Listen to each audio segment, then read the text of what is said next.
Splatoon 3's Twitter account has more information on kits, stages, changes to the game, big run, and other in-game features that we'll go over in today's episode. Let's get started.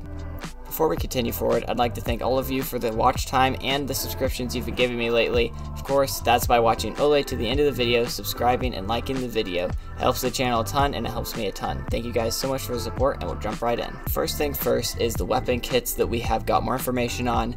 The Stamper Nouveau is the new stamper we are getting, and it has Toxic Mist and Crab Tank. This is a kit that I think a lot of people are going to love. Even though Crab Tank has been nerfed, I think that Crab is still one of my favorite specials, especially now that I'm using motion.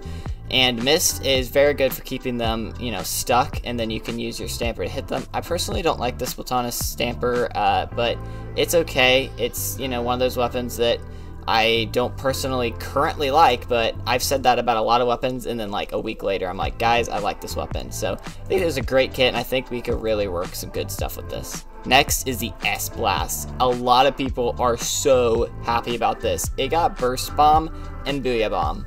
That is a very good kit. I don't personally like S-Blast, but like I said before, here in a week it'll probably be my new main. So of course, that is an amazing kit. Blaster fans all over the world are loving this new kit, and I think that, that is something else. I did not think that we would get a kit that good for a Blaster. We get a better look at Robo Ramen, just looking at more of the stage and stuff. Also some scenes we've already seen.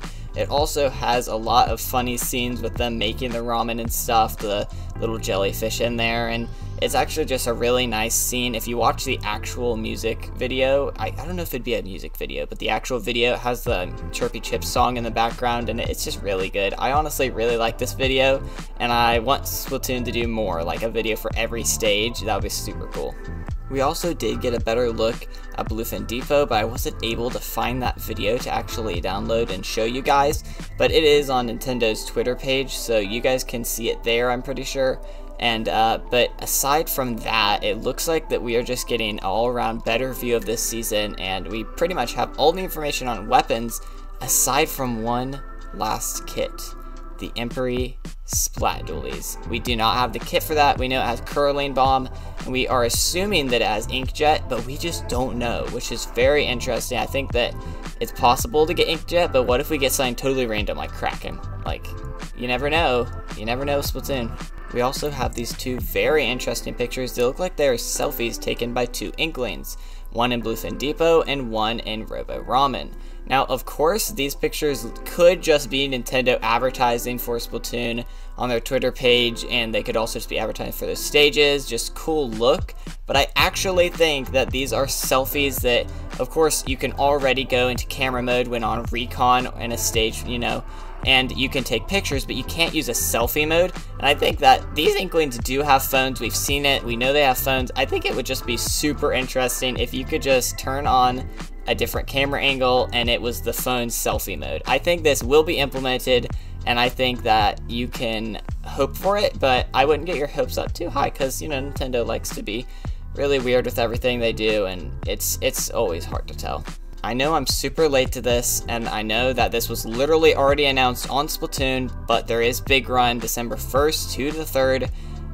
The new boss, the new King Salmonid, will be put in there. I'm so sorry that I wasn't able to announce this before Splatoon announced it. I try to get everything out as fast as possible, but it's the holiday season, Thanksgiving and everything. I was very busy, and I'm so sorry for that. I will definitely try to get on a faster upload schedule, but for now, yeah, December 1st to 3rd, and we got our new boss Salmonid, so very excited for that. As well as something that a lot of people have been asking for quite a while, the challenges in Splatoon 3 will also now be playable 6 times a day, 2 hours each of course, which is 12 hours out of the day, so definitely a larger window of time to play those challenges. I know personally I could not really get to a lot of those challenges. Some of them I actually did miss because of the small window of time where you can play them, and people get busy, and I think that this is a well-needed update, and so this just proves Nintendo is listening to us, guys. So